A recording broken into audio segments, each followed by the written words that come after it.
Hello, it's Alice. So today I thought I would show you how to enhance your design work using mockups. Now, I've downloaded all of these mockups from Envato Elements and I have them linked in the description if you want to test them out. I have worked with them in the past, but this is not sponsored. I just love them a lot. I use them pretty much every day. So you can see on my screen that I have a business card mockup. So I feel like this is one of the common things you want to mock up. So let's say you've got a design client, they wanted some business cards and you want to show them what it would look like rather than just sending them a flat PNG. So I have this mock-up here. Like I said, these will be linked in the description, like each particular mock-up file. And I mean, I have these business cards. Now, I made these as part of my Adobe Illustrator course. If you've not seen that, it's always linked in the description. But I made these, and rather than me just sending these to a client as just these flat images, it's sort of hard to visualize, especially if you're not in the design field. So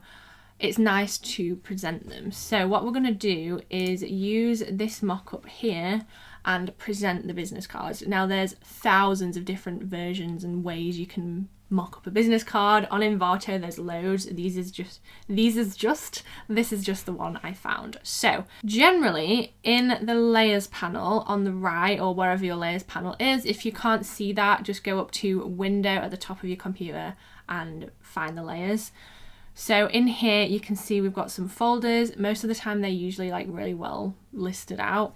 Sometimes you will find a mock-up that's not as well labeled, but you'll get the hang of it the more you use them. So we've got adjustments, we've got your design here. So it's highlighted in red, which obviously means that we need to click that one. So you can go in and you can change the card front and the card back. So for the card front, all I'm going to do is double click on this little thumbnail here, and it's going to open up the card front in another tab. So you can see up here, card front has opened.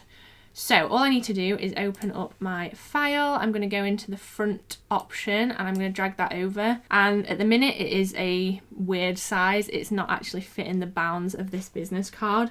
So what I'm going to do is I'm just going to expand it out so it fits nicely. Once I've done that, I'm going to hit enter just to lock in those changes to place the object. And then I'm going to press save. So I press command save, or you can go up to file and save. So now this new tab up here is saved. I can go back over to the business card mockup and you can see already that that business card has now been replaced. Same process with the back. So double click on the card, we've got the back. If I click into here, now this one, because of the shape of this business card, might not fit. So you might need to tweak things slightly. But let's see. So I'm just going to make it bigger, make sure nothing's going out of the edges, and it's not, luckily. Press enter to place it, press save. So now it's saved this separate file. I can now close this and I go back to my business cards and you can see it has mocked up those business cards. Now, if I zoom in slightly, you'll be able to see that there's a bit of a texture on these. So these will differ with every mock-up that you use. And this is where you can adjust it further. So if you're not 100% happy with it, it has made the colors super saturated.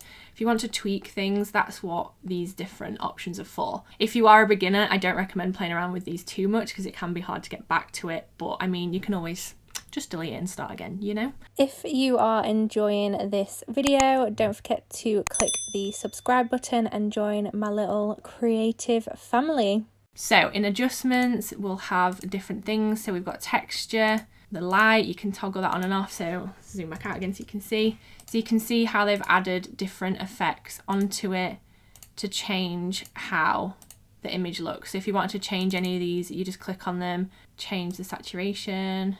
I think it's the vibrance actually that's making it a bit too bright for my liking. So like that. Cool, back into layers. And again, we've got design, see what's in there. You can see how they've cut out the different shapes. We're not going to play with that. The shadow, if I change the view on that, it will get rid of that little bit of shadow underneath.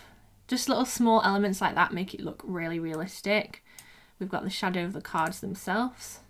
And you can see, so as you go into the different files, you'll see a lot of different ways they've done it. You can change the colour of the background as well in most of the files. So in this background file here, I've just double clicked on the thumbnail for the colour and I can change it. So let's say we wanted like a yellow colour. Probably not the colour I'd actually go for, but you see what I mean, and you can change the background. So there's a lot of possibilities. So that's the business card mock-up. So once you've sort of used one mock-up, they all sort of translate into each other. Some are more complicated than others, but most of the time they are really similar.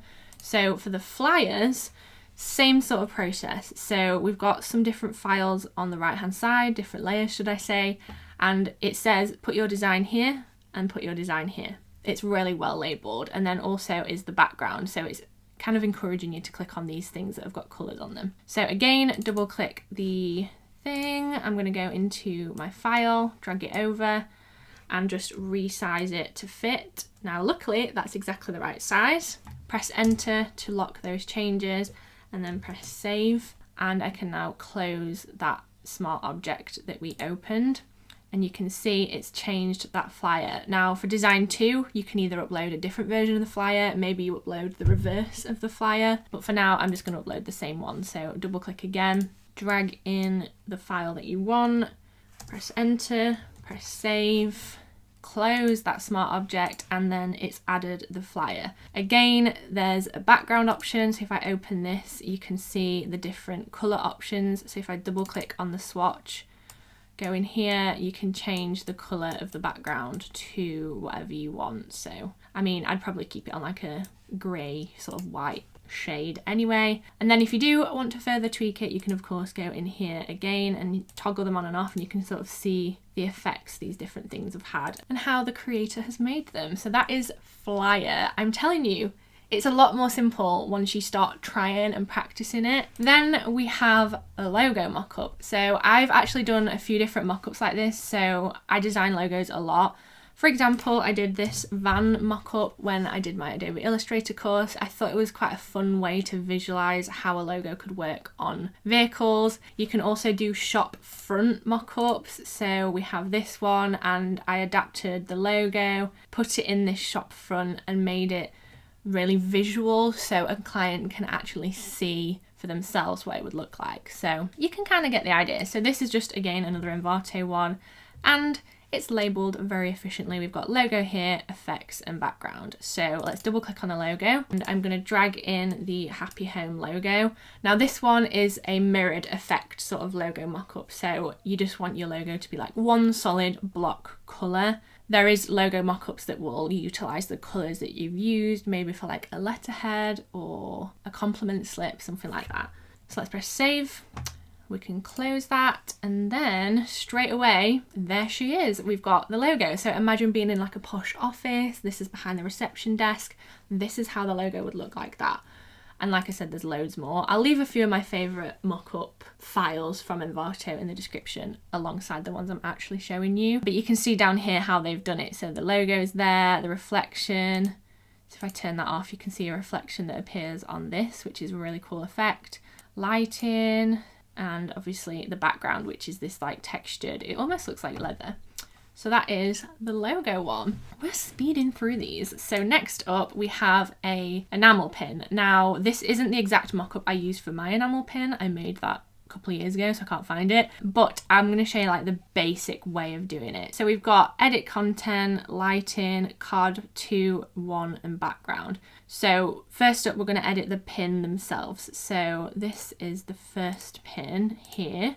So we need the contour and the shape. So the pin that I have is a circle one, so I'm going to double click on this and you can see it has the shape of the pin in there. So what I'm going to do is drag in my design for my pin, make it fit the space, press enter. I'm going to just hide the original, press save, and then I'm going to go back into the pin. Where's it gone? There it is, and you can see it's sort of in the background. Then we're going to do the contour. So obviously double click as always, and this is where sort of like the raised edges of the pin would be. This one's silver. You can download mock-ups where it's gold or brass, or you can like rose gold. You can change the colours. This one's a little bit more simplistic, which I thought was easier for demonstration purposes.